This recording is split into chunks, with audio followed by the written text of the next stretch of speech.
In today's video, I'm going to show you how to split audio in Audacity using two simple methods.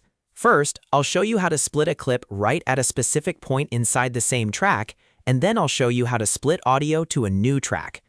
This is super useful for editing podcasts, voiceovers, music, or any project where you need more control over individual sections of audio. If this tutorial helps, make sure to hit the like button and subscribe for more easy Audacity tips and software guides. Let's jump right in. First, open Audacity and load the audio file you want to edit.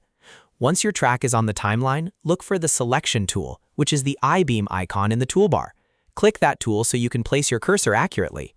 Now move to the exact point in the waveform where you want the split to happen. Zoom in if needed, because the more precise your click is, the cleaner your edit will be. Once your cursor is in the right spot, click directly on the waveform. This places the selection point where the audio will be divided. Now go up to the top menu and click Edit. From the drop-down, choose Audio Clips, then click Split. What this does is create a vertical line right at the cursor position and divides the audio into two separate clips within the same track. You'll now be able to move, trim, silence, or edit each section independently. This is especially helpful if you want to cut out mistakes, separate sentences, or rearrange parts of your recording without deleting the entire track. Now let's go over the second method, which is split to new track in Audacity. This is great when you want to move a selected section onto its own track for more advanced editing. To do this, click and drag to highlight the exact section of audio you want to move. Make sure the selection includes only the part you need, because Audacity will use that highlighted area for the split. Once your audio is selected, go back to the Edit menu, click Audio Clips, and then choose Split New.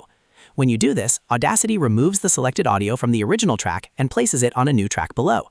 This gives you much more flexibility if you want to apply different effects, change volume levels, or edit that section separately from the rest of the file. A quick tip here, if your selection is not precise, you may end up splitting too much or too little, so take a second to double check before using Split New. Also, remember that you can always undo your last action if something doesn't look right. That makes Audacity a very beginner-friendly editor for learning how to split audio without stress. So to recap, if you want to divide audio at a single point in the same track, use Selection tool, click the waveform, go to Edit, Audio Clips, and Split. If you want to move a highlighted section to a separate track, select the audio, then go to Edit, Audio Clips, and Split New. And that's how to split audio in Audacity using both methods. If this video helped you out, please give it a thumbs up and subscribe to the channel for more easy tutorials just like this. Thanks for watching, and I'll see you in the next one.